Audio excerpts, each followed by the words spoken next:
Hi అండి, అందరు బాగుండారా? ఈ మధ్య మా పాప వాళ్ళు రొయ్యలు పట్టారు.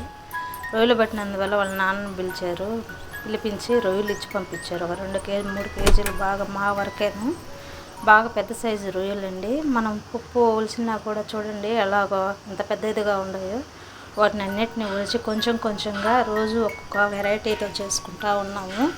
ఇదేమంటే ఉప్పు పసుపు నూనె వేసి ఆవగించారు. మసాలా టైప్ అనమాట. మసాలాలో వేసి తీయంగలాగా చేసుకోవచ్చు. మసాలా వాడిచి పెట్టున్నాను. ఇవేమంటే ఆవగించి పెట్టున్నాను రొయ్యలు. ఈ రెండు కలిపి తీయంగా చేసుకుంటే భలే ఉంటుంది. తీయంగా చేసుకున్నాం ఈ రెండు కలిపి ఒకరోజు ఏమంటే పచ్చి రొయ్యలు ఒలిచిపెట్టేసుకున్నాను.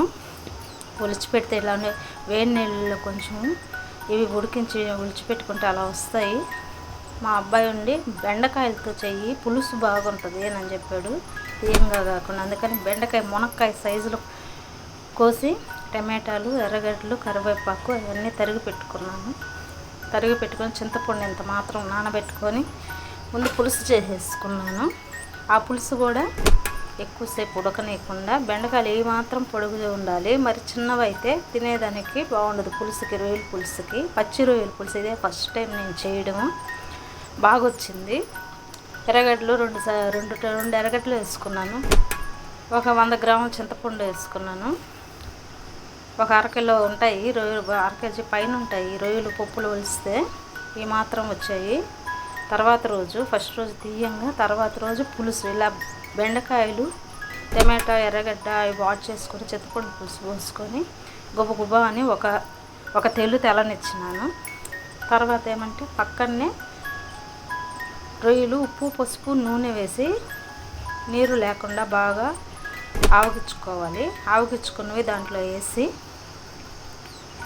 తెల్లనిచ్చి బాగా ఎగురు పెట్టుకుంటే చాలా బాగా వచ్చింది టేస్ట్. అసలు ఇదే ఫస్ట్ టైం నేను చేయడము. మా వాడు చెప్పాడు కాబట్టి చేశాను. నేను ఎప్పుడు చేయలేదు బెండకాయలతో సూపర్ టేస్ట్గా ఉంది. అంతకుముందు పులుసు చేప ఉంటుంది కదండి, ఆ చేప బెండకాయ వేసి చేసేవాళ్ళు అని నేను విన్నాను. కానీ రొయ్యలు పచ్చి రొయ్యలు బెండకాయలు ఎండు రొయ్యలు వేసుకుంటారు. మడప రొయ్యలు ఉంటాయి కదండి, ఆ మడప రొయ్యలు బెండకాయలు వేసుకొని చేసుకుంటారు. పచ్చి రొయ్యలు ఇదే ఫస్ట్ టైము చేశాను.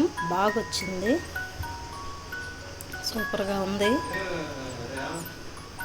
చాలా బాగా వచ్చింది. ఇది అంత బాగా వచ్చిందంటే అంత బాగా వచ్చింది. ఈ పులుసు చాలా టేస్టీగా ఉంది. ఇవైతే 2 రోజులు కూడా ఉంటుంది ఈ కూర.